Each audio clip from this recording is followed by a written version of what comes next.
once again underway at Cape Canaveral for the attempt to launch astronaut John Glenn into orbit around the world. Reporting to the British Broadcasting Corporation in London.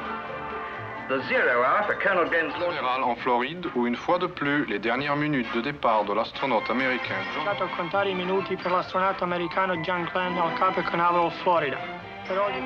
يتحضر مرة ثانية لدورته حول العالم. 佛罗里达州康纳法国太空航行员约翰格林。州ケープカナベラルではアメリカの宇宙飛行士ジョン・グレンの早期を目前に。Proyecto Mercurio han reportado que ambos, el astronauta y su cohete Friendship 7, and report the astronaut's condition as excellent. Colonel Glenn at Cape Canaveral. And then astronaut Glenn will... Weather still remains the big question mark, but the countdown for... John Glenn, the countdown is again underway.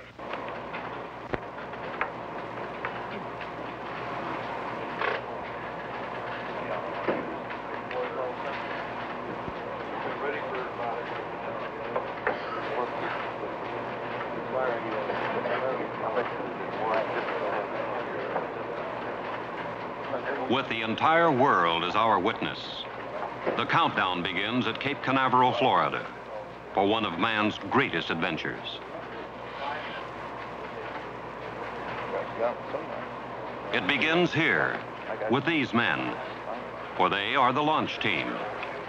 And from now until the instant of flight, the fate of today's mission rests principally upon their skills and judgments. The countdown is their master plan, and they proceed through its ritual with unhurried deliberation. Its pages contain the timetable of order they must follow to awaken a giant machine, to test its readiness, and to prime it for the one supreme moment for which it was created. ISO now, meter reads 19 volts. 12 volt standby on, now meter reads 11.5. 6 volt isolated. Minute after minute, page upon page, the count continues. And in the night beyond this blockhouse, a modified Air Force Atlas rocket now hums with restless energy beneath a Mercury spacecraft as these men usher it toward its final minutes on Earth. Today is February 20th, 1962. And today, if all goes well, the men here will launch an American astronaut into orbit around the world in a spacecraft which he has named Friendship 7.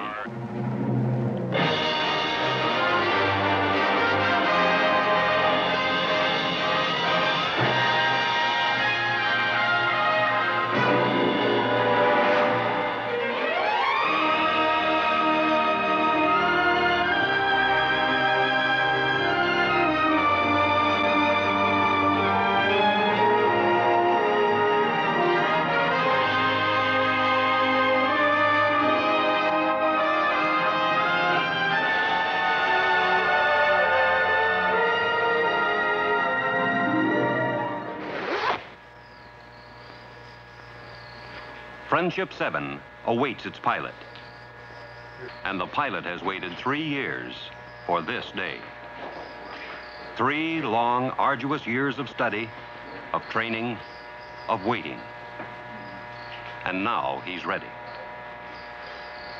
His name is John Glenn.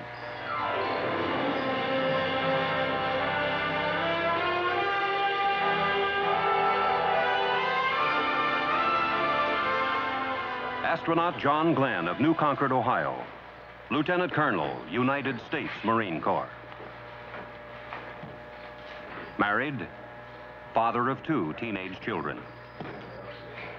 Glenn has been a pilot over half of his 40 years, has flown in 2 wars, and is a veteran test pilot who 5 years earlier established a transcontinental flight record as the first man to average supersonic speeds across America.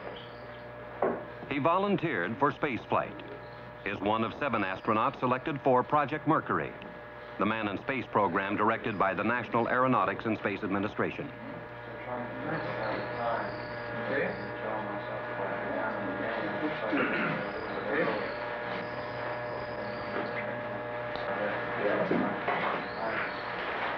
Two teammates have pioneered the way into space for Glenn. Astronauts Alan Shepard and Virgil Grissom tested the Mercury spacecraft on trailblazing suborbital missions proving the equipment, and pushing the program to the threshold of orbital flight. And now, it's Glenn's turn. Ready for pressurization. Now to Glenn falls the challenge of man's next advance into space, for he has been chosen to cross the threshold gained by Shepard and Grissom and to orbit the world. So the countdown continues for John Glenn. And it continues beyond this room for Friendship 7. And it continues this moment around the world.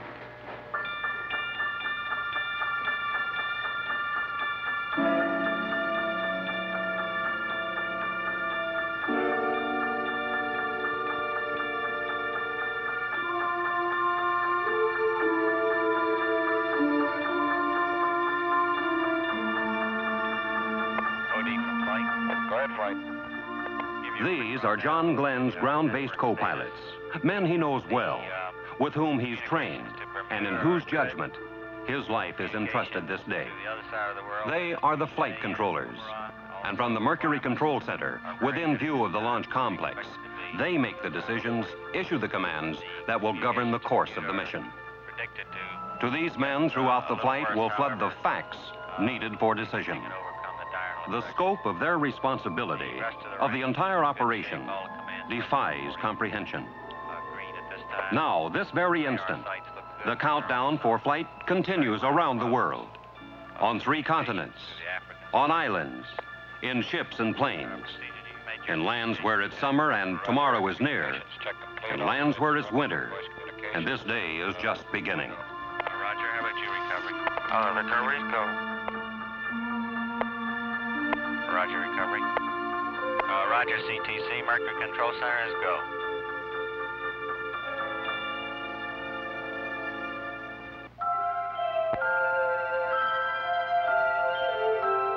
Northeast of Cape Canaveral, 1,000 miles into the Atlantic, dawn's early light spills over the British Crown colony of Bermuda, and Station 2 in the Mercury network proceeds with the countdown.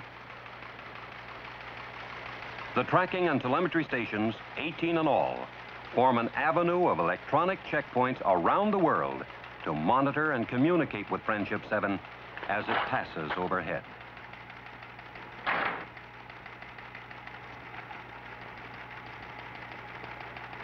Okay, this is Bermuda. Okay, this is Bermuda. Roger. Telemetry, M&O. If radar is the eyes of the station, then telemetry is the ears. Each second, telemetry will hear and record nearly 2,000 items of information radioed down from Friendship 7. And in the months to come, engineers and scientists will find in telemetry records the answers needed for the bolder space explorations of the future. Displays and recorders have been calibrated. Roger, thank you. Flight, this is M&O. Go ahead, M&O. All subsystems status green. Roger, M&O. Understand all systems green.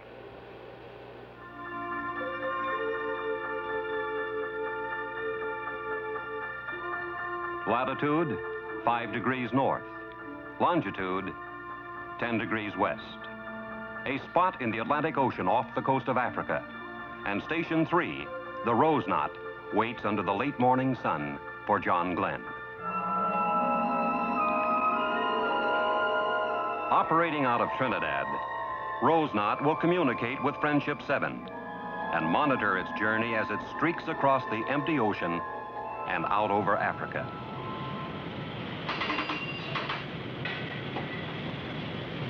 Operation, this is Bridge. We're proceeding at slow speed at about 5 knots. The course is 198 through, over.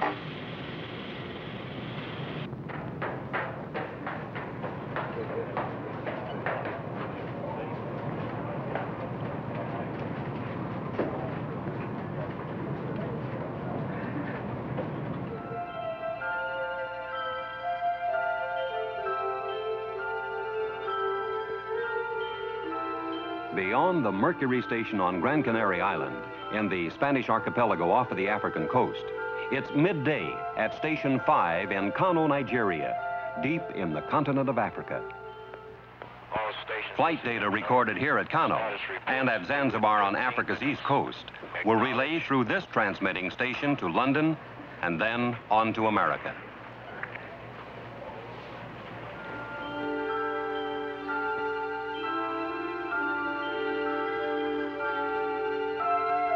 Far to the southeast of Kano, beyond the Zanzibar station, the ship's bell of the coastal sentry tolls the twilight of day in the emptiness of the Indian Ocean.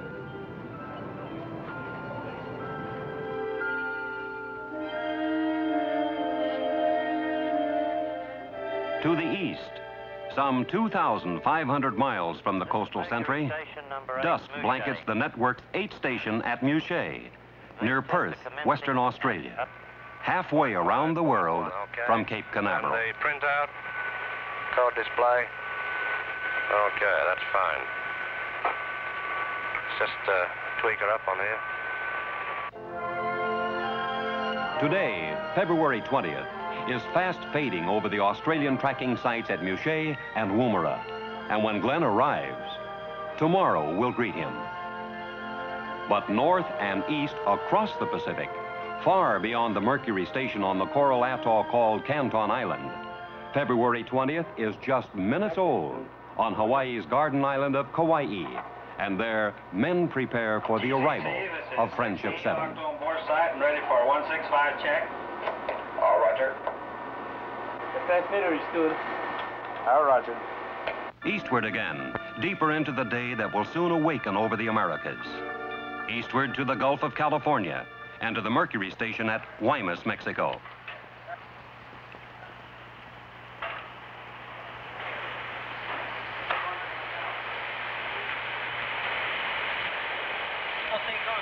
Real good. Just waiting for liftoff.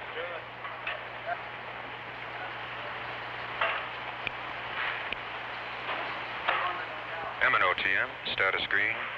Proceeding with pre-pass calibrations. North of Mexico, in the pre-dawn along the west coast of the United States, the mountaintop station at Point Arguello, California, waits out the long countdown, ready to track John Glenn.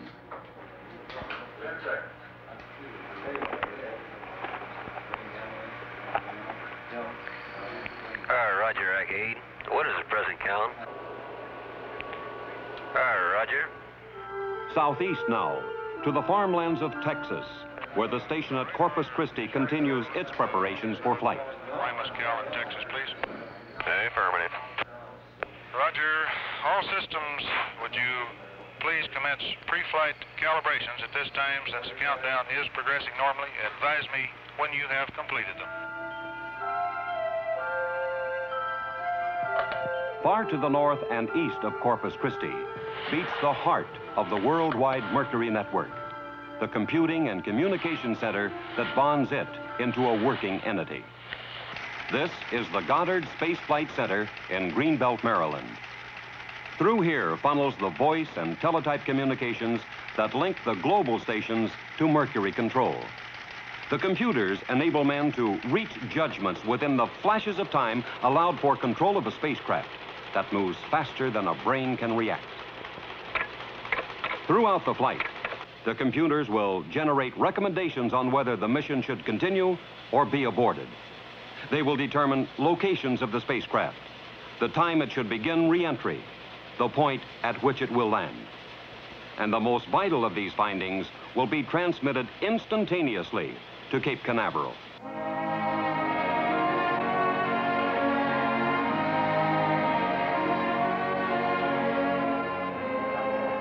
Around the world, all is ready.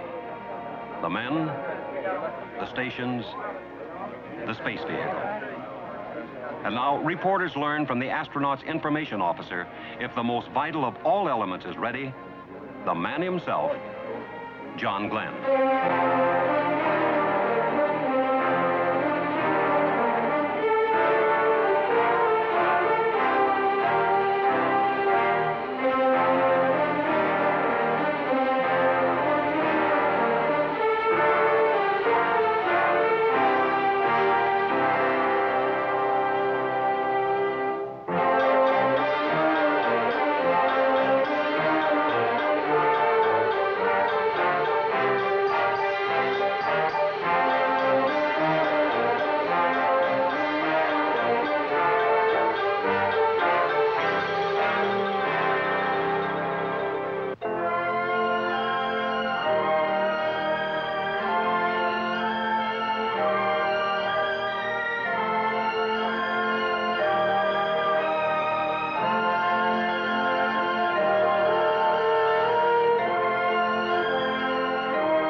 What are the thoughts of a man about to rocket into history?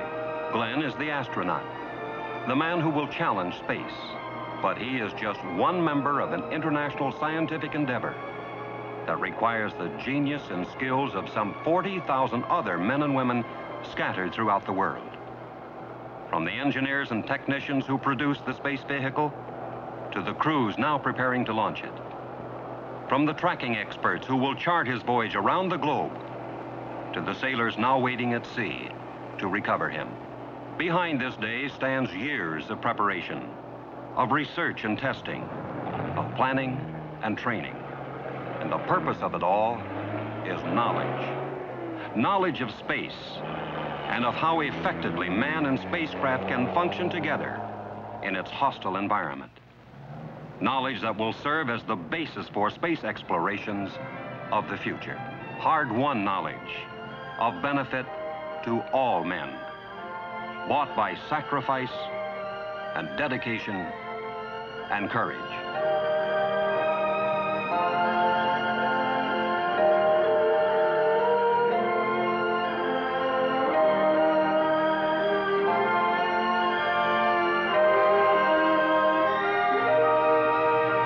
Now, just a handful of minutes remain until the spacecraft crew on the service tower call for the pilot of Friendship 7.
Okay, John? You're ready.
The sound of John Glenn's life.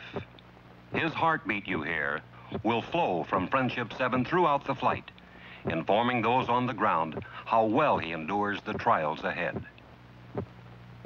Into the soft light of this Florida dawn emerges Friendship 7, making its debut to the day of its destiny.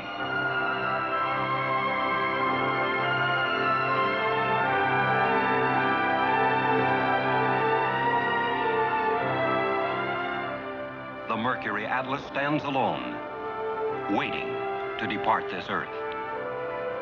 250,000 pounds of rocket with thrust equal to 3.5 million horsepower. All to hurdle a 168-pound astronaut into space.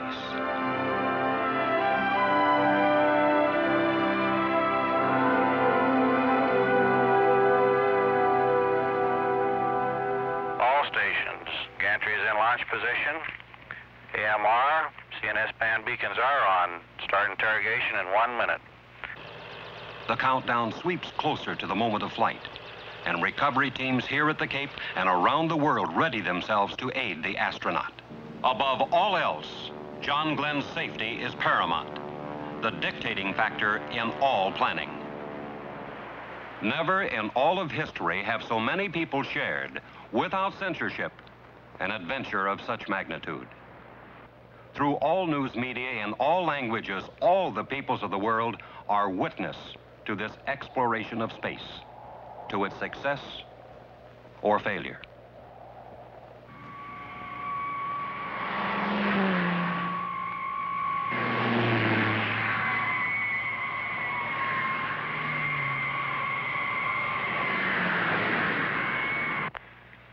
T-minus 15 minutes. Mark, T-minus 15 minutes and counting. There will be no smoking and a blockhouse until further notice. Okay, this is Bermuda. Go ahead. We just logged on our computer. Stand by for an estimate. Roger. Standing by, Bermuda. Estimate 5 minutes, Kate. 5 minutes. You want us to continue to count? I suggest you take it down to T-minus 7. We may have it by then. Roger.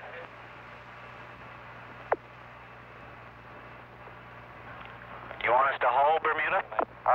We would like to hold at 7 and rerun a beast sim. We lost our main power on the computer, and we just want to check that nothing else has gone wrong. What do you estimate? Somewhere between 5 and 10 minutes, Cape. Can't you expedite? Make it 5. All stations are holding at 6 minutes and 30 seconds. Estimate 5 minutes.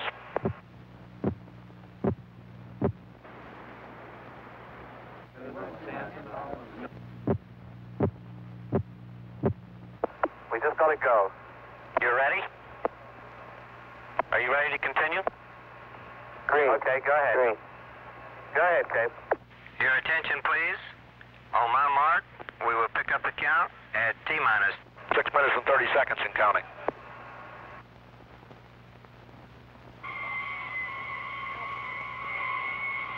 The time nears, and soon, this Earth path indicator in the capsule will begin showing John Glenn his changing positions above the world.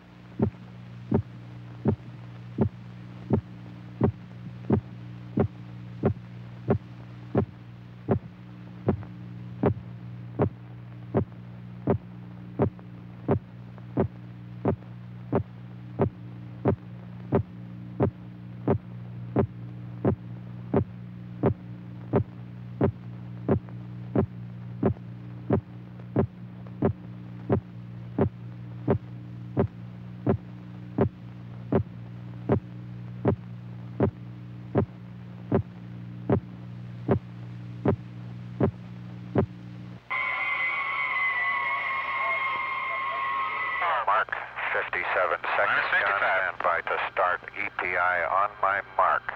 Roger. Minus 50. 3, 2, 1, mark. Roger, EPI is minus 45.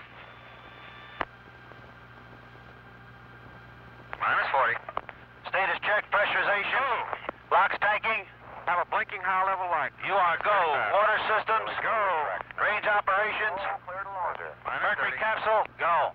All pre-start panel lights are correct. The ready light is on. Eject mercury umbilical. Oil evacuate. Mercury umbilical clear. Mercury is go. Lights on. All recorders too fast. T-minus 18 seconds and counting engine start. May the wee ones be with you, Thomas. Good Lord, ride all the way. Godspeed, John Glenn. 10, 9, 8, 7, 6, 5, 4, 3.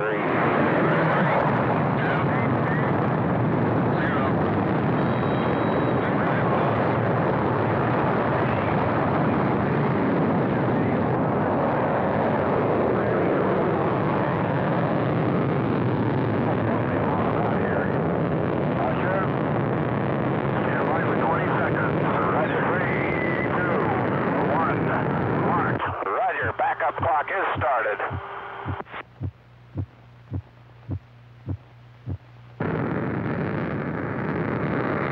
Fuel 102, 101, oxygen 78, 100, amps 27. Roger, loud and clear, flight path is good, 6-9.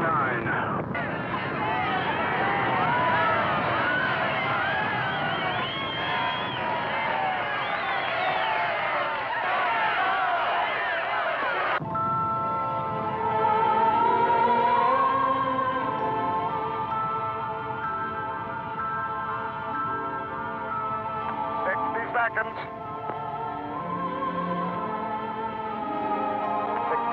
and still looks real good from here. 70 seconds, leaving a nice vapor trail now. Looks real fine. Looks good back. He's got it. 80 seconds and looks real good from here.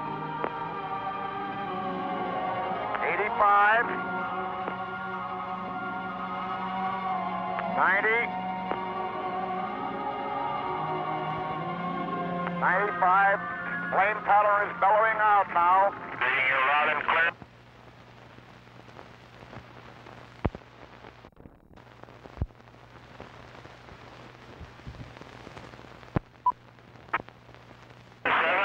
Cape is go. We're standing by for you. Roger, Cape is go and I am go. Our capsule is in good shape. Fuel 103, 102, oxygen 78, 100, cabin pressure holding steady at 58, amps is 26. All systems are go. Roger, 20 seconds to SECO. SECO, sustainer engine cutoff. The moment when the final Atlas engine will shut down. When Friendship 7 should separate from the booster rocket and begin orbital flight.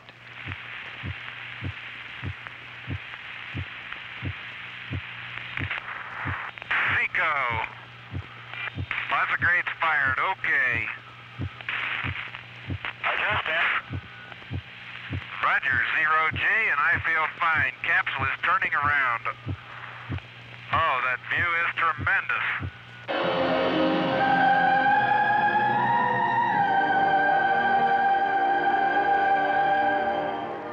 To John Glenn, now belongs an awesome panorama.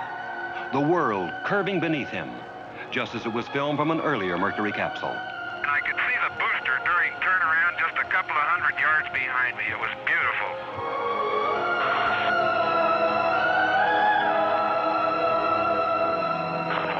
Roger, 7. You have a go. At least 7 orbits. Roger, understand go for at least 7 orbits. This is Friendship 7. Can see clear back a big cloud pattern way back across toward the Cape. Beautiful sight.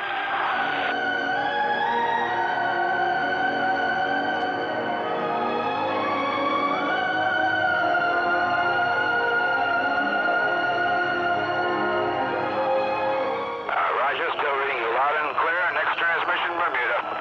Roger, understand. Next transmission, Bermuda.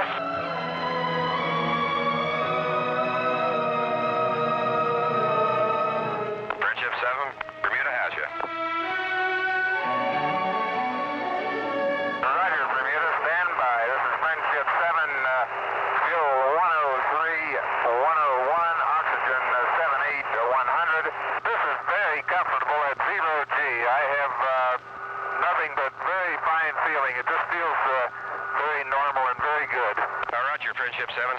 How does he look, Bermuda?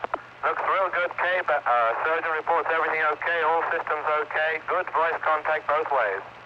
Roger. Friendship 7, anything to report on control system checks? Not yet. Everything appears to be going okay. I'm now on the yaw part of the check. Coming off right on schedule. Very good, very good. So far is excellent. Very good. No problems at all so far on control. Roger. Friendship 7, this is Bermuda. You're cutting out on UHF. If you read, go to HF. Roger, going. Friendship 7, Bermuda Capcom on HF. Friendship 7, Friendship 7. Friendship 7 will read you very weak. Give me your status on control system check, please. Friendship 7, clear Capcom. Read you. This is Friendship 7. Horizon is a brilliant blue.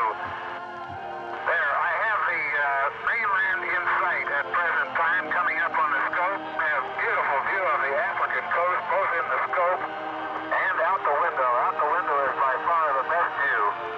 Part of the Canaries was hidden by clouds. I can see dust storms down there blowing across the desert. A lot of dust. It's difficult to see the ground in some areas. Over. Friendship 7, you're fading. Tell me, over. Friendship 7, this is Kano Capcom. I read you loud and clear. How do you read me? Over. Roger, Kano, loud and clear. Roger, loud and clear. What is your status? Over. This is Friendship 7. My status is excellent. I feel fine. Over. Roger, I monitored part of your transmission over Canary and heard your comments on the weather over Africa. We've had dusty weather here, and as far as we can see, a lot of this part of Africa is covered with dust. So just exactly the way it looks from up here, too. Roger, will you give us status report? Over. Roger, this is Friendship 7. Fuel 9098. Oxygen 78100. Cabin pressure holding 5.6 at present time. And preparing to take Xylos still at present time. Roger, do you want to stand by for retro sequence time, Area 1, Charlie? Roger, going back on ASCS. Yaw check, okay. It's a little different display than I had really anticipated, but it checks okay. And I can pick up yaw. I have to be about 5 degrees. Friendship 7, you are fading rapidly. Across Africa, races Friendship 7 at 17,545 miles an hour, 300 miles a minute, 4 miles for every heartbeat of John Glenn.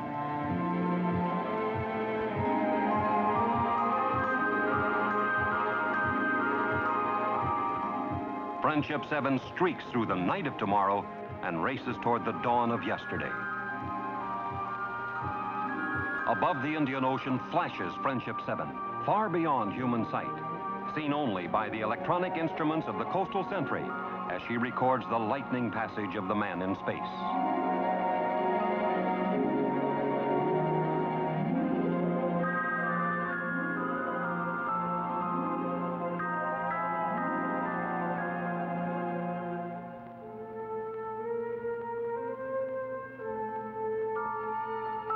For John Glenn, the familiar time references of Earth no longer apply, for he journeys around our world in just 88 minutes, outracing the sun that needs 24 hours to circle the same globe.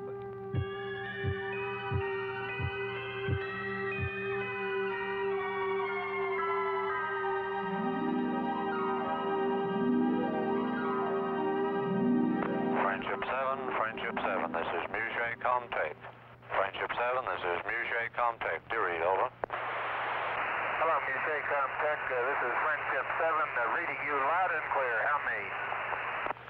Roger, Friendship 7, Musée Capcom. How me, over? Roger. How you doing, Gordo? We're doing real fine up here. Everything is going very well, over. Very good, John. You sound good. Roger.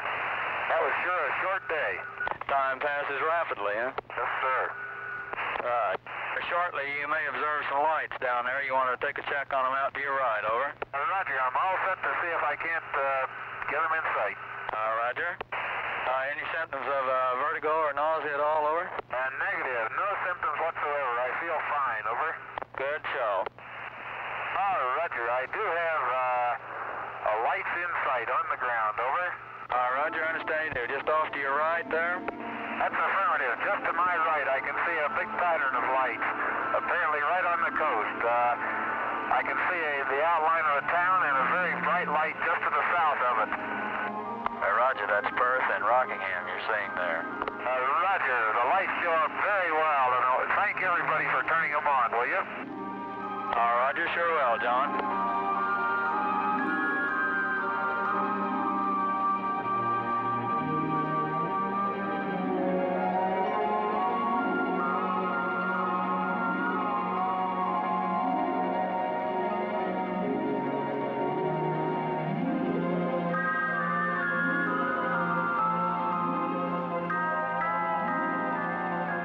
Wyman, Friendship 7 on UHF. Do you receive? Over.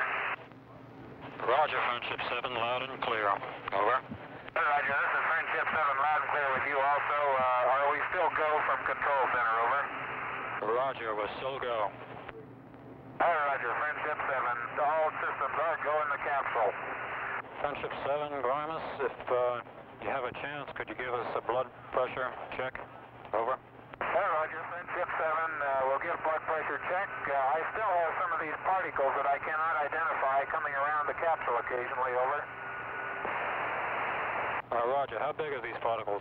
Over. Very small. I would indicate they're of the order of a 1/16 of an inch or smaller. They drift by the window, and I can see them against the dark sky. Just at sunrise, there were literally thousands of them. It looked like just a myriad of stars, over.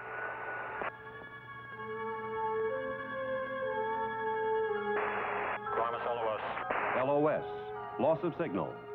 Wymus has lost contact, and Friendship 7 streaks home, an unseen comet darting across the land of its origin. Canaveral contact, how do you copy, over? Friendship 7 to Canaveral, read you loud and clear. Helm me, over. Roger, Friendship 7, Canaveral contact, reads loud and clear. Stand by with Capcom, please. Roger. Roger, still reading you. 7, this is Cape, go to Bermuda now. Roger, this is Friendship 7. Friendship 7 is Bermuda, Capcom. Roger, this is Friendship 7. I'm controlling fly-by-wire present time. I have no left yaw low thrust. Minor trouble aboard Friendship 7. A malfunction in the automatic control system was causing the spacecraft to yaw in skid-like fashion, away from its proper flight attitude. But Glenn is overriding the faulty system and now manually controls Friendship 7 on fly-by-wire, directing its movements by hand control, much like a pilot flies a plane. On fly-by-wire at present time. Understand? Friendship 7, this is Kano Capcom standing by. Hello, Kano. Friendship 7, we have telemetry solid and check all your systems out okay. We'll remind you to start pre-dark side checklist as soon as you lose contact with us. Roger, Friendship 7. Friendship 7, this is Musée contact. Friendship 7, this is Musée contact. Do read, over.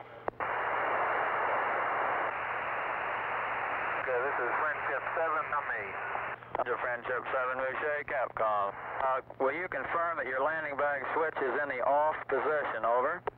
That is affirmative. Landing bag switch is in the center off position. Roger, you haven't had any banging noises or anything of this type at higher rates? Negative. Roger, they wanted this answer. Masked behind that routine report, the first hint of potential disaster. It came when astronaut Cooper relayed a request from Mercury Control, asking Glenn to check the status lights for the capsule's landing impact bag. Glenn reports status normal. But ground stations are now receiving an ominous chilling signal, an indication that the heat shield on Friendship 7 seems to have come loose. Friendship 7, Hawaii contact. Hawaii, Friendship 7, over. Friendship 7, this is Hawaii Capcom. Do you still consider yourself go for the next orbit? Affirmative. I am go for the next orbit. Roger, understand it. MCC confirms that they are go at the present time for third Friendship 7, this is California Comtech. California Comtech, do you read? Over. Hello, California Comtech, Friendship 7, loud and clear. How may you? Roger, Friendship 7, this is California Capcom. Read you loud and clear, John. Roger, receiving you much better now, Wally. Very good. John, the Aeromeds are real happy with you. You look real good up there. All right, fine. Glad everything's working out. I feel real good, Wally. No problems at all. Good show. We're real pleased to let you goodbye this time. We'll see you next time around. This is Mercury Control. We now have a contact with our Guaymas, Mexico station and with the Corpus Christi, Texas tracking station. The Friendship 7 spacecraft is now committed to its third orbit. This is Mercury Control. In Mercury Control at Cape Canaveral, a decision must be made, and soon. The signal pulsing down from Friendship 7 indicates still that the heat shield is loose. Could the signal be erroneous? There is no way to tell. But if it's true, then John Glenn could perish in a searing inferno when he plunges back into the atmosphere.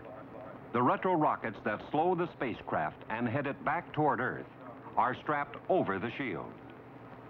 If they were left on after retro fire, instead of being jettisoned as in normal re-entry, then their straps might hold the shield in place before they burn off. They might possibly save Glenn from the 3,000 degrees of re-entry heat until he's deep enough into the atmosphere for its force to hold the shield in place. But the decision must be made soon. Even now, Glenn is streaking toward the United States, and he must begin the retro sequence 300 miles west of California if he's to land in the planned recovery area 700 miles south and east of Florida. We'll give you the countdown for retro sequence time, John. You're looking good. Roger, we only have 50 seconds to retrograde, over. That's a firm. I'll give you a mark, 45 mark. California, this is Cape Flight. Go ahead, Cape Flight. We'd like to leave the package on at least through Texas. So tell him to keep his retro jettison switch off. John, leave your retro pack on through your pass over Texas. 20 seconds. Roger.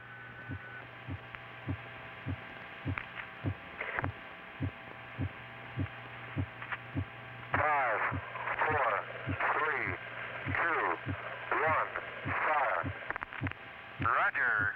Retros are firing. Oh, Roger, baby. Are they ever? It feels like I'm going back toward Hawaii. Don't do that. You want to go on the East Coast.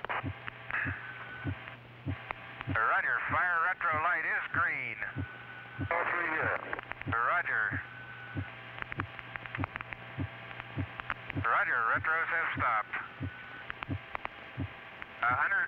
Keep your retro pack on until you pass Texas. That's affirmative. John. Oh, it's a real good looking flight from what we've seen. Yes, sir. Looks good, Wally. We'll see you back east. Right. All right, boy.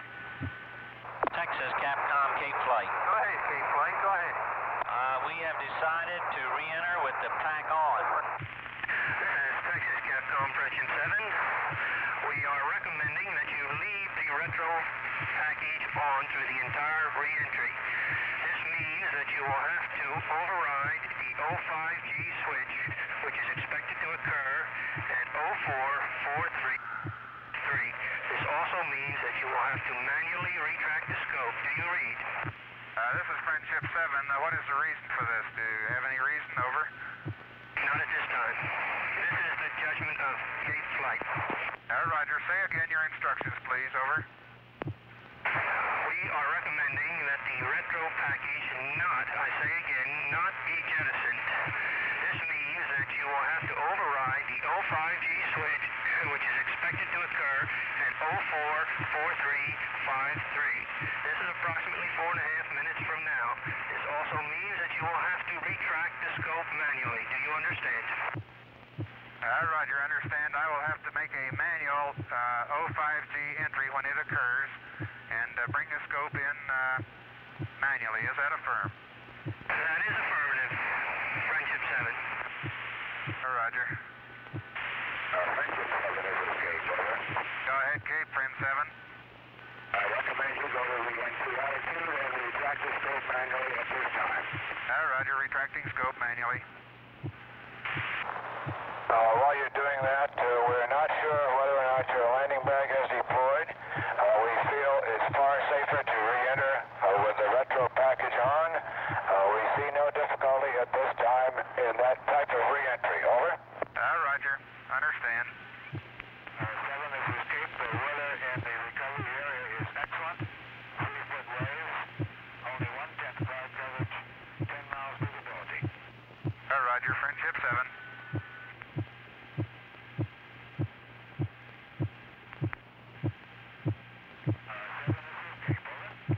Go ahead, Cape. You're going out. We recommend that you...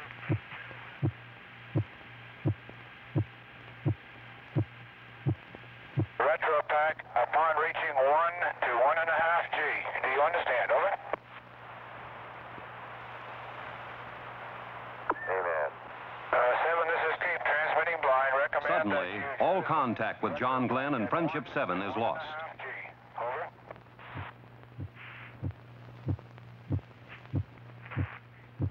This is Friendship 7. I think the pack just let go. Friendship 7, this is Cape. Do you read? This is Friendship 7. A real fireball outside. 7, this is Cape. Transmitting blind. Hello, Cape. Friendship 7. Over. 7, this is Cape. Do you read? Over. The furnace-like heat of re-entry has created a barrier of ionization around Friendship 7, halting all voice communication.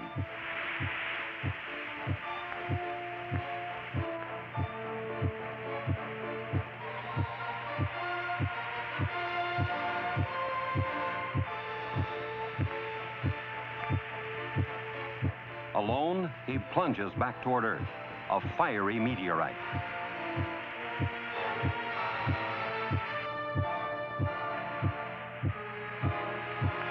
Hello, Cape. Friendship 7. Over.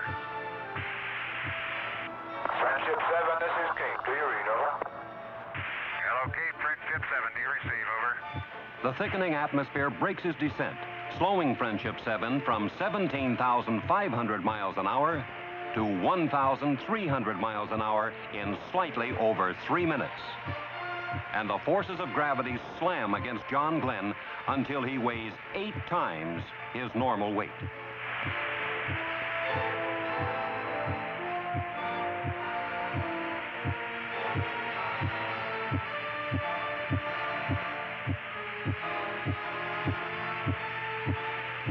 Okay, Friendship 7, do you receive? Over.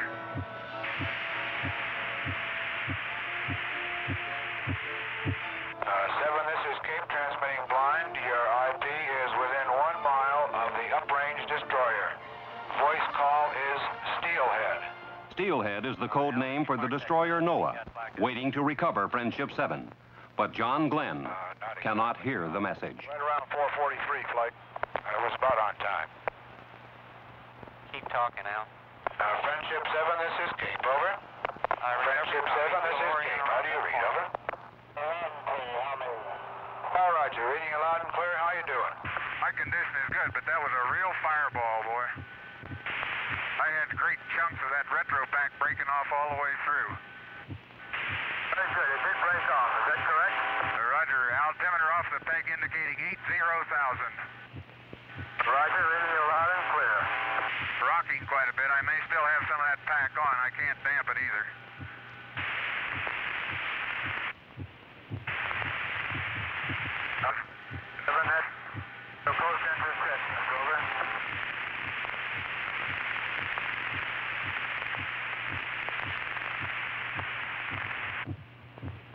Friendship 7, going to drogue early. It's a rocky furnace.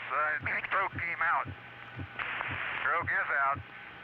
Roger, drogue came out at 30,000 in about a 90-degree yaw. Roger, is the drogue holding off? Roger, drogue looks good. Roger. Scope did not come out. Checklist. Roger, pumping the scope out. That's over. Say again.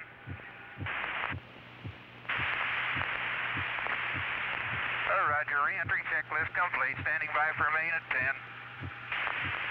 Roger.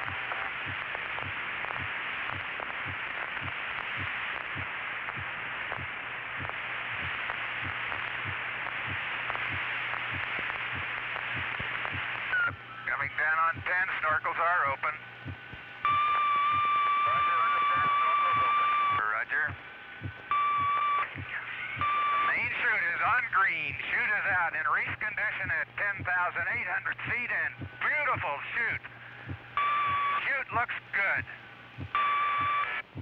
On O2 emergency, and the chute looks very good.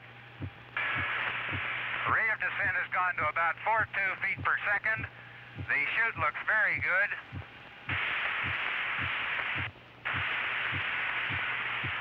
Hello, Mercury Recovery. This is Friendship 7. Do you receive? Friendship 7, this is Steelhead. Loud and clear. Over. Right here, Steelhead. Friendship 7, the chute looks very good. Over.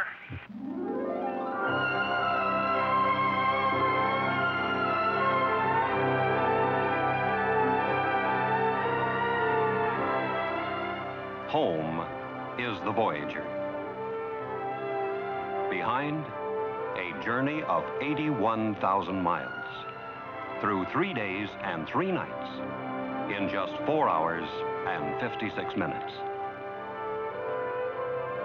At 3:04 p.m. Eastern Standard Time, Friendship 7 comes to rest aboard the United States destroyer Noah, and John Glenn returns to the people of Earth. A change of clothes, a breath of cool air, a short debriefing. Then, Glenn leaves the Noah, heading for the aircraft carrier Randolph, under the golden splendor of his 4th sunset of the day.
His name, John Herschel Glenn, Jr., Lieutenant Colonel, United States Marine Corps.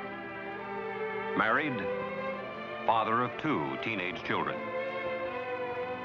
Today, John Glenn and the Mercury team challenged space, and they won.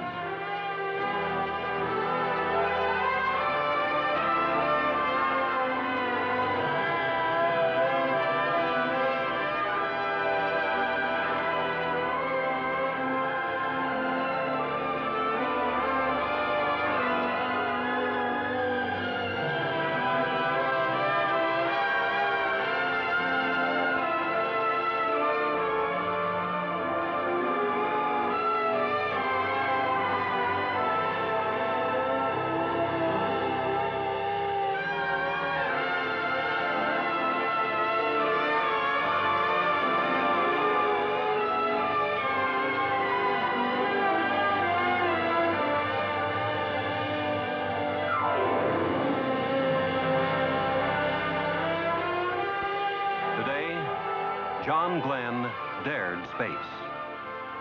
Other brave men will follow tomorrow, and in the tomorrows after that.